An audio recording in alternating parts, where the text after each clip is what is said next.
네, 안녕하세요. 김영로 TV의 김영로입니다. 오늘은 8월 14일이 되겠습니다. 바로 그 광복절 하루 전날이 되네요. 오늘은 세계 위안부의 날이 되겠습니다. 그래서 제목만 들어도 벌써 뭔가 아주 분노스럽고 또 울적한 그런 날이 되겠죠. 네. 그 한일 양국, 즉 우리나라와 일본 사이에 정말 결코 풀기 어려운, 풀기 쉽지 않은 매우 첨예한 그런 아주 뜨거운 안건이 되겠습니다. 서로의 그 입장이 또 매우 첨예하게 대립하는가 하면 뭔가 도의적으로 도덕적으로도 잘못된 그런 행위가 아니었나 하는 그런 생각에 좀 분노가 치미는 그런 기념일이기도 하죠. 네, 일단 세계 위안부의 날에 대해서 우리가 우선 간략하게 알아보는 것으로 하겠습니다.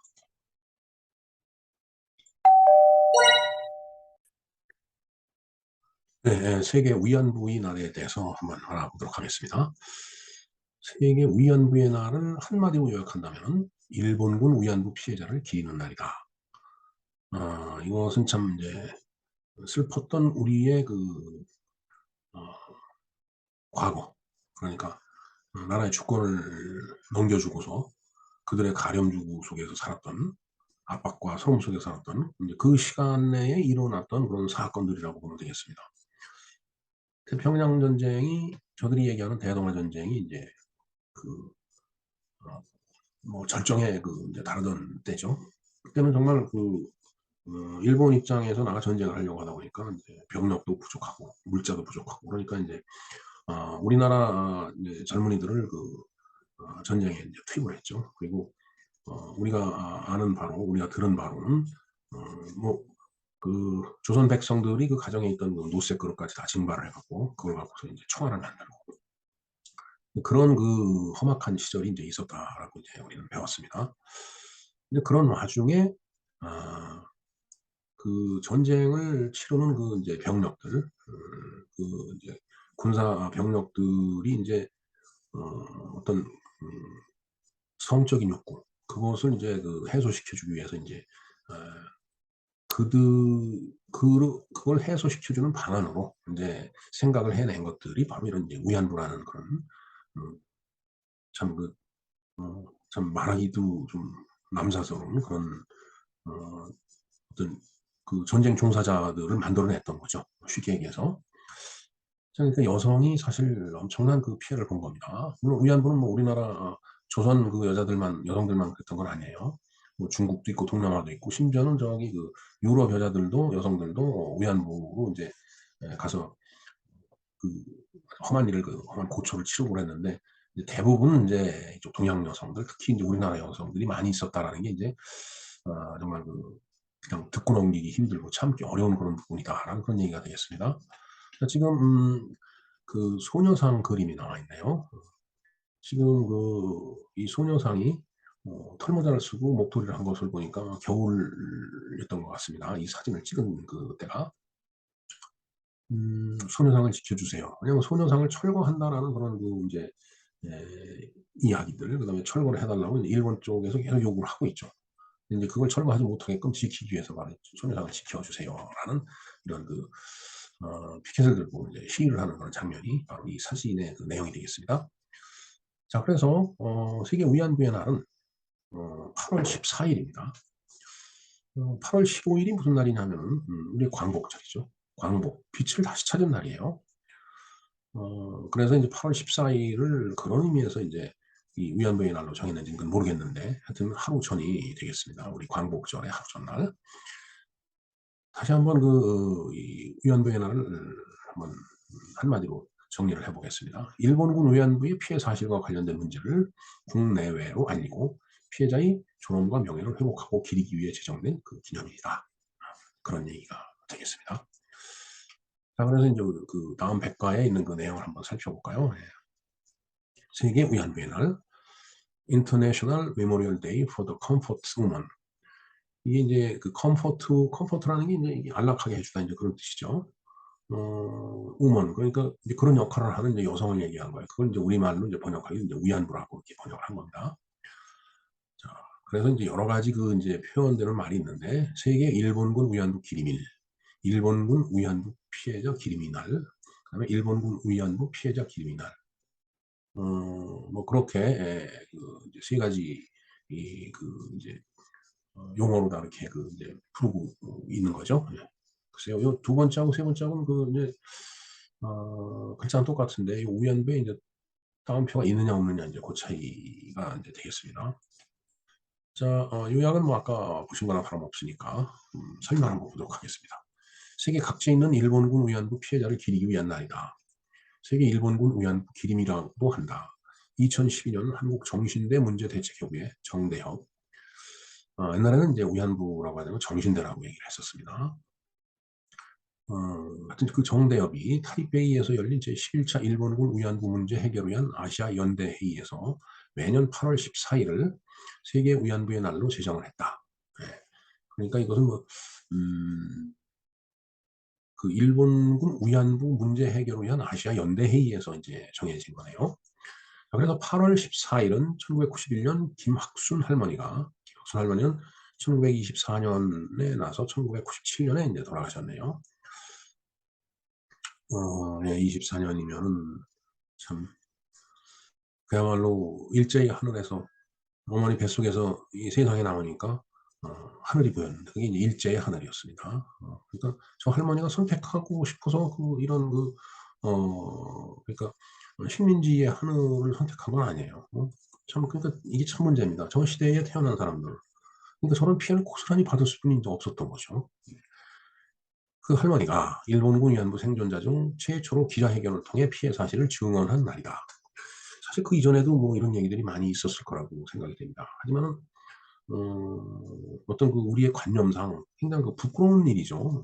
이런 일을 했다라는 게. 그래서 이제 말을 못하고 있었던 거라고 저는 보여집니다. 그러다가 이제 저 김학순 할머니가 이 문제를 공식적으로 그 문제 제기를 하는 게 뭐 그 당신 그 스스로도 그렇고 그다음에 이제 후세에도 이런 일이 있어서는 안 되겠다라는 어떤 경각심을 불러일으키는데 필요한 조치라고 생각을 해서 이제 이런 그 증언을 이제 했던 거라고 보여집니다.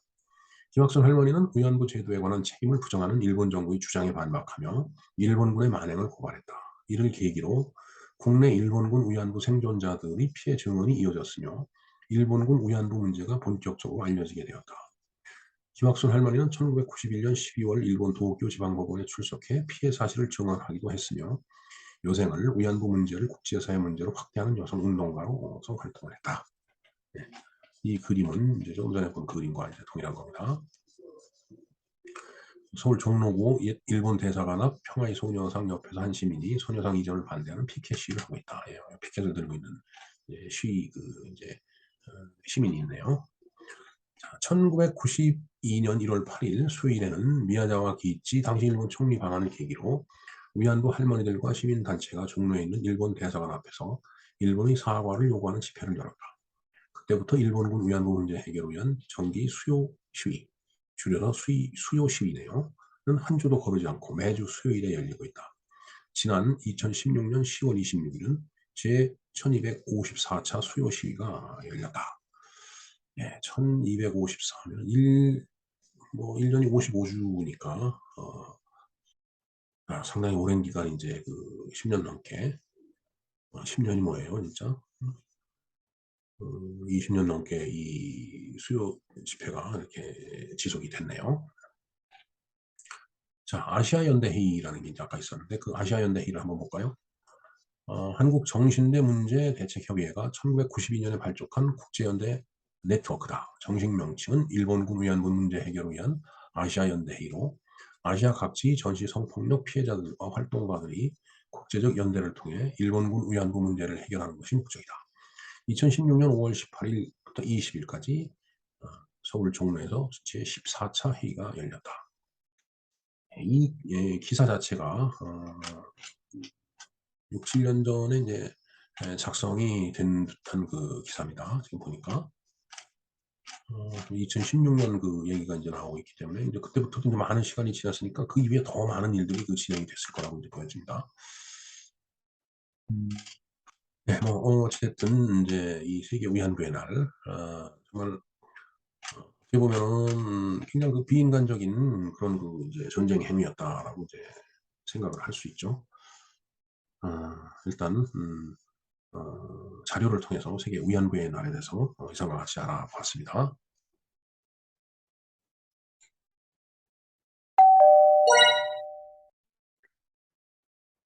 네. 그 이상과 같이 세계 위안부의 날에 대해서 그냥 간략하게 알아보았습니다. 그런데 이 일을 쭉 추진했던 정대협의 입장이 있죠. 근데 제가 잘못 알고 있는 건지는 모르겠는데 우리의 그 누나, 언니, 그다음에 뭐 이모, 고모 같은 그런 그 여성들이 일본군한테 이제 끌려갈 때 어떤 과정을 통해서 끌려갔다라는 명확한 그 기록이 없는 것 같아요. 물론 이제 위장을 이제 했을 수는 있겠죠. 하지만은 정말 그 100% 위안부로 그 동원됐던 분들이 그 100% 정말 뭐 위장 꾸림에 빠져서 갔는지 어떤 건지 그건 뭐 알 수는 없지만은 분명한 것은 지금 정대합이나 그다음에 위안부 생활했던 분들의 입장에서 보면은 이건 정말 원치 않는데 끌려간 거라는 이제 그런 이제 지금 얘기인데 그렇게 원치 않는 그런 그 길을 끌려가면서 뒤에 아무런 저항도 없었고 또 어 뭐라 그럴까 뭔가 그 거부하는 몸짓 그런 거에 대한 기록이 없는 것인지 아니면 있는데 제가 아직 지식이 일천해 갖고 거기까지 지금 우리가 접하지 못한 건지 그건 모르겠습니다. 자 뭐 어찌 됐든 간에 좀 이제 그런 것들이 좀 이렇게 뒷받침돼 갖고서 그 인제 이 사안이 좀 더 연구되고 정리가 돼야 되지 않을까 하는 그런 생각을 한번 해 보고요. 그다음에 뭐 정대협 입장에서 봤을 때 이 소녀상 같은 것을 건립을 해 갖고 일본이 진짜 식민지 조선에 대해서 특히 여성들에 대해서 아주 악랄하게 했다라는 것을 전 세계에 알리고 또 충분한 보상이 이루어져야 된다. 뭐 이런 입장이죠 사실은. 정대협의 입장은. 그런데 인제 이게 그 뉴라이트의 입장이 또 인제 있는데 "위안부로서 정식으로 대가를 지불받으면서 취한 직업적인 선택이었다." 그렇게 인제 주장하는 분들도 있어요. 물론 뭐 어떤 게 맞는 건지는 그 그 기록에 근거를 해야 될 텐데 글쎄 그 뉴라이트에서 만든 그 인제 자료를 보면은 어 저런 그 위안부 생활하면서 급여를 갖다가 인제 다 지급받은 그런 그 인제 근거 그 자료를 갖다 이렇게 다 제시를 하고 있더라고요.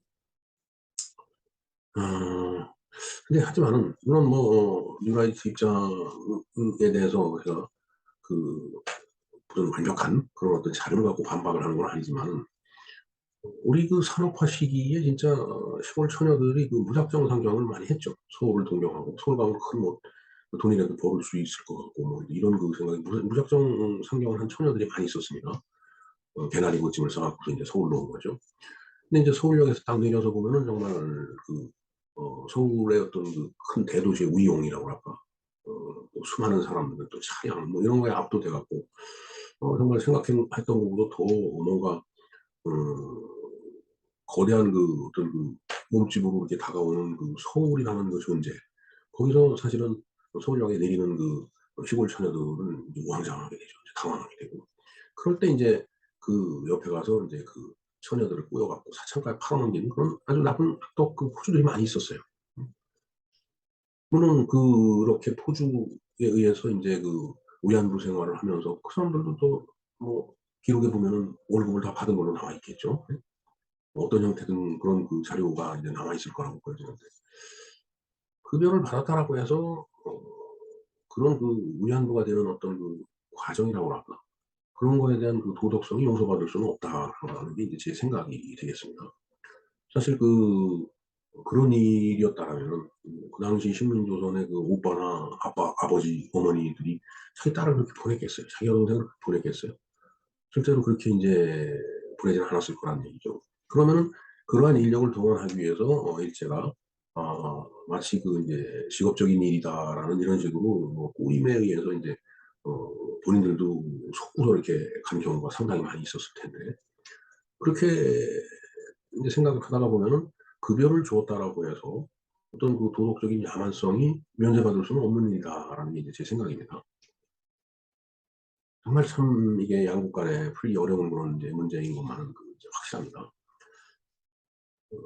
뭐 엄격하게 또 따지자면 그럼 차라리 1910 년에 나라를 그렇게 서류에 도장을 이렇게 찍어가면서 그냥 순순하게 넘겨주지 않고 정말 전쟁을 불사하면서 싸우면서 뭐 하다가 이렇게 뺏겼다라면 뭐 그렇게 그 정도 싸웠으면 그렇게 쉽게 뺏길 리도 없었겠지만 그렇게 하면서라도 뺏겼다라면 사람들의 생각이 그렇지 않았을 것 같아요. 전부 다들 그 일제 저항하는 그런 생각을 많이 가졌을 거라고 보여집니다. 워낙 그 조선의 그 그러니까 중국의 주작보다 더 성리학스러운 그 주작스러운 그 성리학을 그 만들어 놓고 그 진짜 함정에 빠져 갖고서 백성들은 가령주고 속에서 살고 했던 그런 그 나라를 만든 그 사람들, 그 사람들이 정말 잘못이죠. 그런 사 그런 사람들이 어떻게 나라를 올바르게 이끌었겠느냐라는 얘기입니다. 여튼 그렇게 조국의 조국이란 말은 이제 쓰지 않기로 했죠. 우리 조선 말기에 그 여성들이 그렇게 그 뭐라 그럴까 진짜 저 파멸 구렁텅이에 이렇게 끌려가는데 저항한 흔적도 별로 없고 참 그런 면에서 보면은 참 안타까운 일이라고 저는 생각을 합니다. 근데 어차피 뭐 역사에는 가정이 없으니까 이미 이렇게 벌어진 일들이에요. 그런데 우리가 인제 지난 시간에 저희들이 알게 된 사항은 저러한 위안부 할머니들을 이용해서 자신의 이익을 편취한 자들도 많이 있습니다. 뭐 상당히 사회적으로 그 이제 비난을 받고 그런 사람들 많이 있죠. 또 고관대자까지 올라가서 뭐 지금도 하고 있는지는 모르겠는데 음 그런 그 정말 아픈 역사를 자신들의 금전적인 이익을 위해서 정말 그걸 이용했다라고 하는 것은 정말 어 위안부 처녀들을 끌고 간 사람보다 더 나쁜 사람들이라고 저는 생각합니다. 아주 나쁜 사람들이에요 진짜. 예 뭐 제가 알기로는 이제 박근혜 대통령과 그다음에 지금은 인제 일본도 그 유세 중에 사제총에 인제 맞아서 인제 그 아베 그 전 총리가 인제 그 사망을 했죠. 그 아베 총리와 박근혜 대통령 사이에 뭔가 그 합의를 한 게 있었죠. 근데 이제 그게 그다음 정권 들어가고서 이제 다 휴지 조각같이 이렇게 돼 버렸는데 뭐 어찌 됐든 일본 쪽도 성의를 표시를 해야 되는 거는 당연하다고 생각합니다. 뭐 1964 년에 인제 한일 협정을 맺으면서 대일 청구권을 인제 어 우리 쪽에서 인제 청구했었죠. 또 보상을 해 줬어요. 근데 그 대일 청구권이 포괄적인 거기 때문에 "이런 내용들까지 전부 포함된 거다."라고 얘기를 일본은 하고 있지만은 그것도 그 정말 이웃 나라에 있어서 그 할 얘기는 아니라고 봅니다. 정말 더 스스로 그 잘못을 뉘우치고 용서를 하면서 그런 말을 하지 말아야죠. 정말 저 몇 분 남지도 않았는데 저 위안부 생활을 한 분들한테 정말 속죄하는 마음으로 일본도 그런 정책을 좀 가져가 줬었으면은 하는 그런 아쉬움이 이제 있었죠. 예. 하여튼 저는 이 위안부라는 입장을 보면서 음 물론 뭐 부끄러운 역사니까 일본은 자꾸 뭔가 감추려고 하고 그다음에 왜곡시키려고 하고 그다음에 좀 뭔가 이렇게 자꾸 축소하려고 하는 그런 마음이 있겠죠. 그리고 인제 우리 쪽 입장에서 보면은 뭔가 이게 뜨거운 감자지만 자꾸 거론을 해 갖고 무엇인가를 더 받아내려고 하는 그런 마음도 있을 거라고 보여집니다. 그러나 더욱 추잡한 것은 그러한 일을 하면서 정말 고통의 시간을 살아 왔고 고통 속에서 진짜 평생을 괴롭고 힘들어했던 그 할머니들에게 가야 될 그러한 어떤 금전적인 대가들이 그 일을 한 사람들이 중간에서 편취를 해 갖고 자신들은 배를 불리는 데 이용했다라고 하는 것은 정말 용서받지 못할 그런 일이라고 저는 감히 말씀을 드립니다. 예. 결국은 이러한 위안부라고 하는 것은 침략 전쟁이 만들어낸 비극이에요.